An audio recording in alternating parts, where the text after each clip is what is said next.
Good afternoon guys, hope you're all well.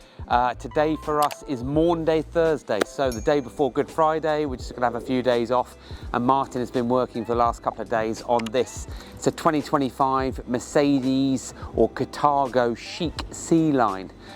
It's on a Mercedes platform.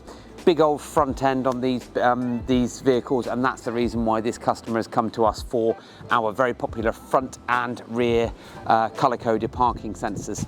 So as part of the process, we have taken these 4 parking sensors and their little angled collars down to the body shop and got them custom sprayed or custom color matched for this vehicle.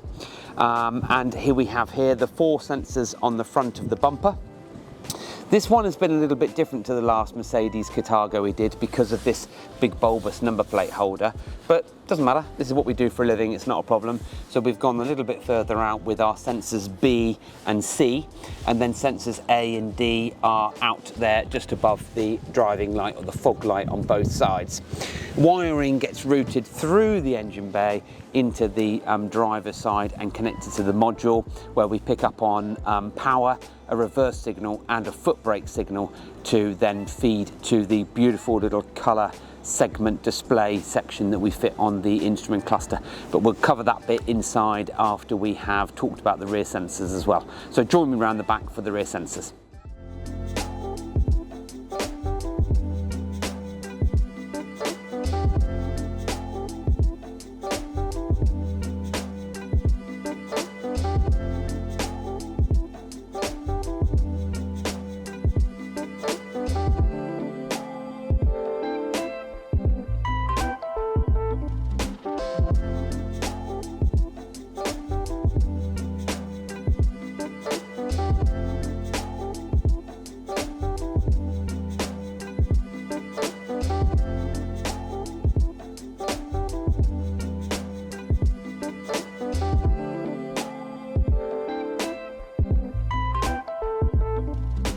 So same principle for the rears, completely different colour on this vehicle, so that's added a little bit of fun.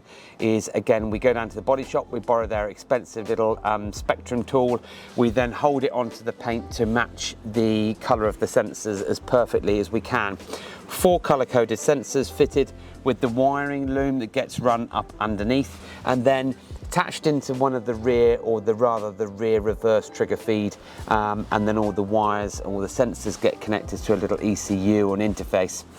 Buzzer gets fitted up inside the living area so that when you put it into reverse, parking sensors come on. There's no segment color display on this particular rear kit. It's just audible only. But how we connect the two together, so the front and the rear are connected via the reverse trigger. So when the driver sat in the driver's seat, pops it into reverse, these come live, as well as the front sensors, so that you've got that all-round feel and peace of mind that you're not going to do any damage to a very expensive vehicle. Repairs on these are not cheap, so it's better to spend the money out and have parking sensors to give you that peace of mind. Right, now join me in the front. We'll talk about the audio upgrades.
we see so many motorhomes through the doors, but we're very fortunate. I mean, this is a 2025. It's brand spanking new, really high spec, and really well thought through by the Germans, because it's really luxurious in here.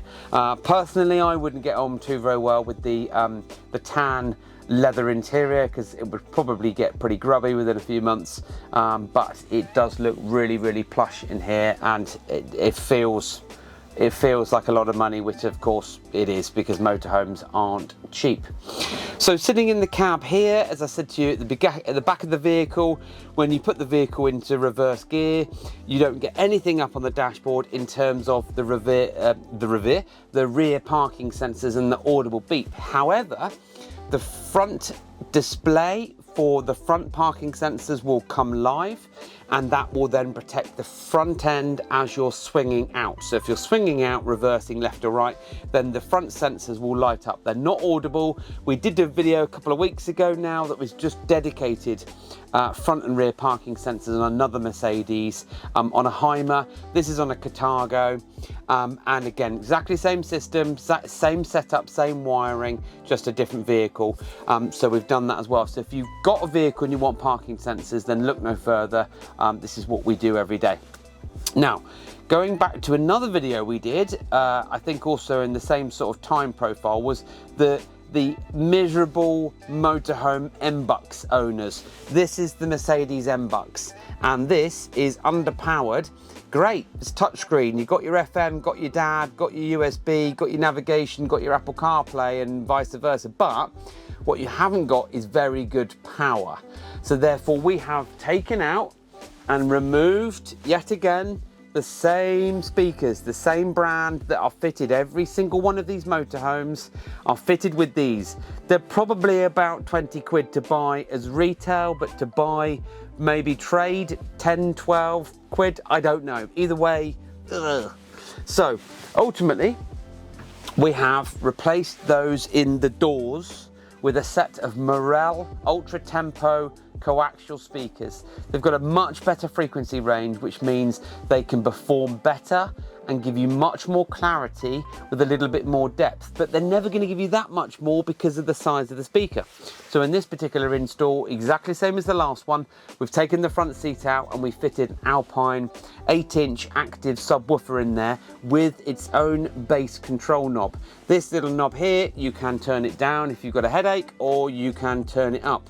It's connected through speaker line level for the subwoofer aspect, so that when you're playing some music, if you want a bit more bass, you can just turn it up. This is a 2025 Carthago C-line, chic C-line, and it's a lot of money's worth of motorhome. We've done front and rear sensors, new speakers, subwoofer. If you're interested in any of these products or anything we do on our YouTube channel and on our website, please do get in touch. It's your subscribing and following us on social media that allows us to make more of these videos, just to showcase what we're doing on a weekly basis. And as usual, guys, thanks for watching. We really appreciate it.